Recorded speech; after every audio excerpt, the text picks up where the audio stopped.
ایک غریب آدمی نے پانی میں غوطہ لگا کر بڑی مشکل کے ساتھ ایک مچھلی پکڑی۔ وہ پورا دن مچھلی پکڑنے میں مصروف رہا۔ وہ اس مچھلی کو دیکھ کر بہت زیادہ خوش تھا کہ آج میں اپنے بچوں کو یہ مچھلی کھلاؤں گا۔ وہ خوشی خوشی مچھلی پکڑ کر پانی سے باہر نکلنے لگا۔ جب وہ غریب شخص اس مچھلی کو پکڑ کر مشکل کے ساتھ باہر آیا اور وہاں سے گھر کی طرف جانے لگا تو آگے سے ایک شخص آ گیا۔ اس نے بڑے غصے کے ساتھ اس سے وہ پکڑی ہوئی مچھلی چھین لی۔ اس بندے نے کافی بچانے کی کوشش کی، لیکن اس بندے نے زور زبردستی کر کے اس غریب شخص سے وہ مچھلی آخر چھین لی۔ لیکن مچھلی چھینتے ہوئے اس مچھلی کا ایک دانت اس کی انگلی پر لگ گیا۔ جب وہ گھر پہنچا تو اس کو اسی انگلی میں درد ہونا شروع ہو گیا۔ اس نے گھر میں جا کر اس مچھلی کو بڑے مزے کے ساتھ پکایا، اور جس وقت وہ پکا رہا تھا تو اس وقت اس کی انگلی میں درد بڑھ رہا تھا۔ جس انگلی پر وہ مچھلی چھینتے ہوئے اس کا دانت لگ گیا تھا۔ اس نے مچھلی پکائی، چارپائی پر بیٹھ گیا، مچھلی کھانے لگا۔ جب وہ مچھلی کھا رہا تھا تو اس وقت درد اور زیادہ بڑھ گیا۔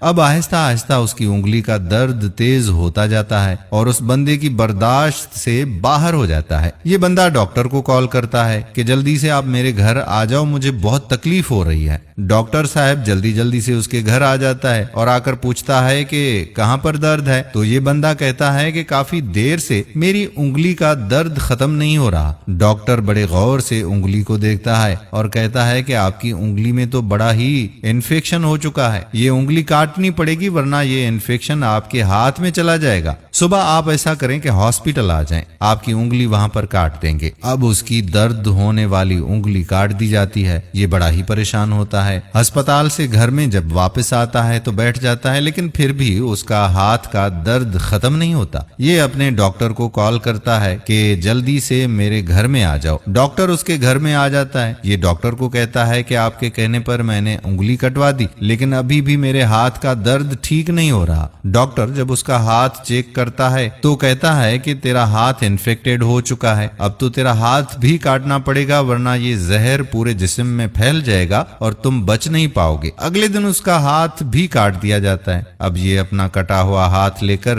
بہت پریشان ہوتا ہے۔ انگلی بھی کٹ گئی، ہاتھ بھی کٹ گیا، لیکن درد ہے کہ ختم ہونے کا نام نہیں لے رہا۔ اب یہ پھر ڈاکٹر کو کال کرتا ہے اور کہتا ہے کہ جلدی سے میرے گھر میں آؤ۔ وہ ڈاکٹر اس کے گھر میں آتا ہے، آ کر اس کا کٹا ہوا ہاتھ دیکھتا ہے اور پوچھتا ہے کہ بتائیں کیا معاملہ ہے؟ یہ کہتا ہے کہ میرا درد اب بھی ختم نہیں ہو رہا، پورے بازو میں درد ہو رہا ہے۔ ڈاکٹر جب غور سے اسے دیکھتا ہے تو کہتا ہے کہ یہ انفیکشن اب تیرے پورے بازو میں پھیل چکا ہے، افسوس کے ساتھ اب تیرے بازو کو بھی ہمیں کاٹنا پڑے گا۔ یہ بندہ دیوار کے ساتھ کھڑا ہو کر بڑا ہی روتا ہے، بڑا ہی پریشان ہوتا ہے کہ شاید میں نے کسی شخص پر ظلم کیا ہے۔ تو پھر اسے یاد آ جاتا ہے اور احساس ہوتا ہے کہ میں نے ایک غریب شخص کی مچھلی چھین لی تھی۔ تھوڑے دنوں بعد اس کا بازو بھی کٹ جاتا ہے۔ یہ اپنے کٹے ہوئے بازو کے ساتھ سڑکوں میں، چوراہوں پر اسے ڈھونڈتا رہتا ہے اور اس غریب شخص کو تلاش کرتا ہے۔ آخرکار ایک جگہ پر مزدوری کرتے ہوئے غریب شخص اس کو نظر آ جاتا ہے۔ یہ بندہ اس کے پاس جاتا ہے اور جا کر اسے کہتا ہے کہ کیا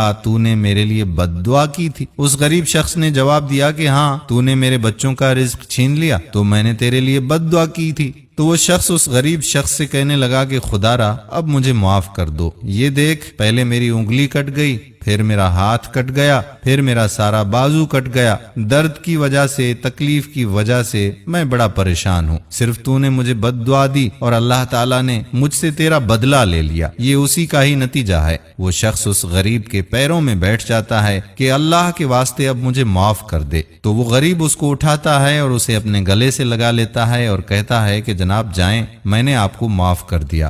دوستو، اس کہانی سے ہمیں یہ سبق ملتا ہے کہ غریب کی بد دعا سے بچنا چاہیے، کیونکہ غریب کی بد دعا عرش عظیم کو بھی ہلا دیتی ہے۔ کبھی بھی کسی پر ظلم نہیں کرنا چاہیے، ورنہ دنیا میں ہی ہمارے لیے مشکل بڑھ جائے گی۔ ہم امید کرتے ہیں کہ ہماری آج کی ویڈیو بھی آپ کو پسند ضرور آئی ہوگی۔ آنے والی ویڈیو تک آپ کا اپنا میزبان قادر بخش کلہوڑو آپ سے اجازت چاہتا ہے۔ اپنی دعاؤں میں یاد رکھیے گا۔ اللہ حافظ۔